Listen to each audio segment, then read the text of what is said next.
Ready to finally start writing your nonfiction book, but not quite sure where to start? Writing your first book can feel a little bit intimidating, but by the end of this video, you'll know exactly how to set up an outline that will help you write and finish your nonfiction book. For the best tips on how to build your business with writing a book, subscribe to my channel and hit that little bell so you'll know whenever I post up a new video.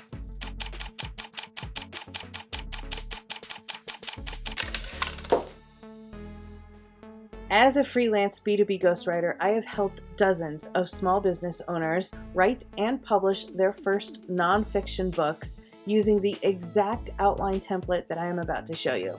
So let's dive in.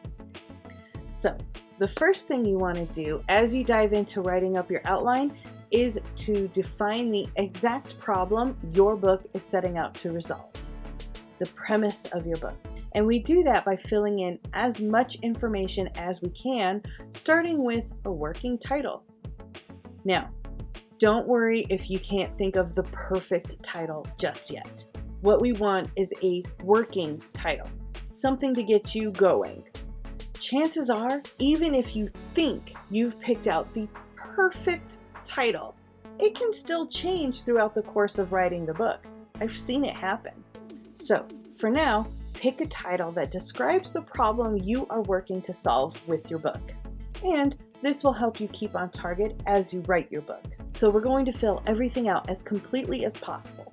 And the most important pieces of this part of your outline would be your book positioning and your audience.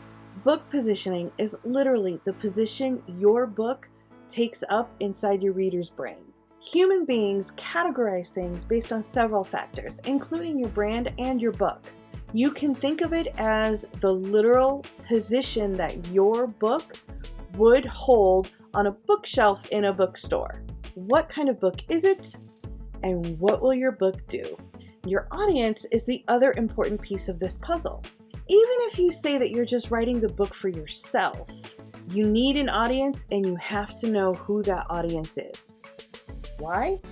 Well, because a book without an audience, that's a journal. And journals are really powerful tools for all sorts of things, but they aren't really going to be making an impact anywhere in the world. I mean, it could happen, look at Anne Frank, but she was an exception, and she was living through extraordinary circumstances. So, unless you're planning on publishing a journal, your book needs an audience, and you need to know who that audience is. Defining your audience will help you determine who it is that you're talking to, not just in the book itself, but with your marketing strategy as well. And this is actually where a lot of small business owners get stuck when writing their first book, because they have their ideal client in mind already for their business. They know who their ideal client is, but it's not always the same person as their ideal reader for their book. Now, it might be that your ideal reader is the same person as your ideal client, but it's not always the case. In fact, a lot of times, your ideal reader will be someone who represents a very small portion of your ideal clients. Your services, your products, those are the things that people will buy from you in order to grow their business or make their life easier.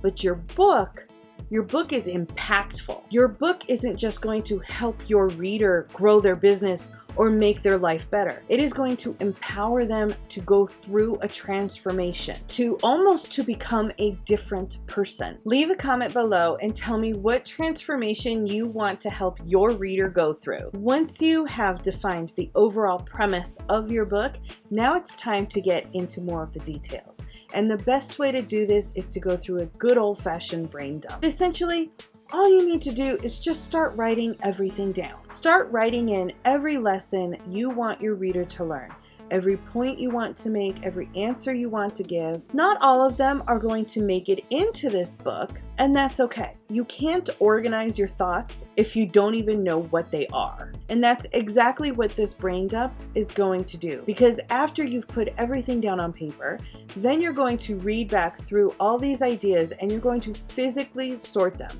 Good ideas for this book will go into your table of contents. Good ideas for another book will get shuffled into a new list. and bad ideas will just get removed. The best thing about doing a brain dump in this way is that as you physically move them from your brain dump list into their final lists, you are actually also moving them around and organizing them inside your brain. You're going to find it much easier to flow from one idea to the next because of this new organization that you've done in your mind. And you will be less likely to get caught up in a moment and go squirreling off into a whole new tangent down the road. Once you're satisfied with your list of chapters, then it's time to go ahead and start outlining those chapters. And the formula I like to use is this: the chapter hook, which is the first sentence that really grabs your reader's attention and makes them want to read the rest of your chapter. The thesis, or primary point or lesson of that chapter. 1 or 2 key takeaways. These are the juicy bits of your chapter that will give your audience that aha moment. Then I like to list out my supporting facts, knowledge, and research that will help deliver those takeaways.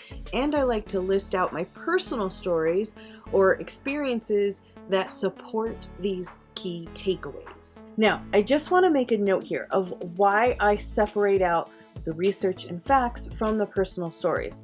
Besides the fact that for my clients, I don't know their personal stories until they give them to me, but it's important to know that they're not going to stay separate. People learn through stories more than they learn just by reading a whole bunch of facts. So in the writing phase, these will actually all become intertwined. We are just outlining them separately just to make sure that we don't miss anything. And this here, the chapter freebie, is not really a requirement, but it is something I recommend to each of my clients so that the book can help bring their readers to them.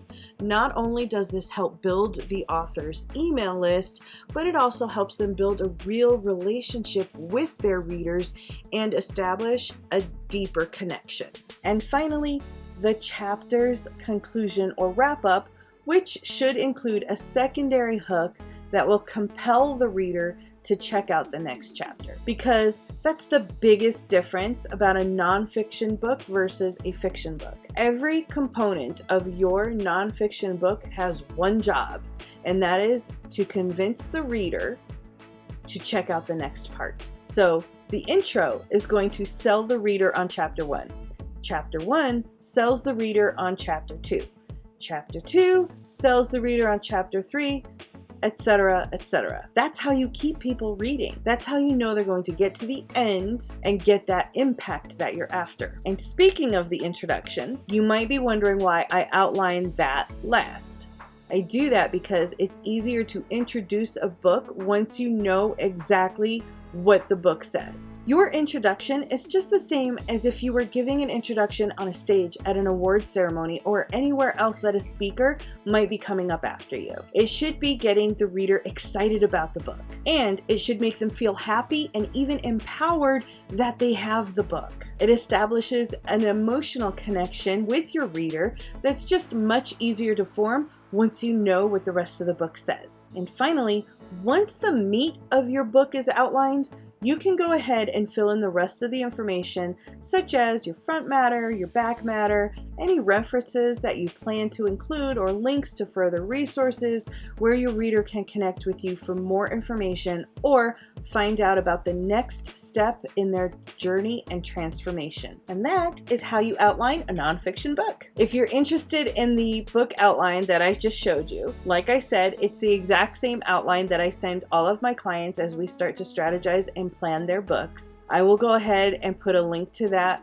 in the description below, so you can go ahead and grab it. And if you'd like to learn a little bit more about self-publishing your book, go ahead and check out my video on that here. Throw me a thumbs up if you like this video, subscribe if you want to see more, and I will see you in the next video.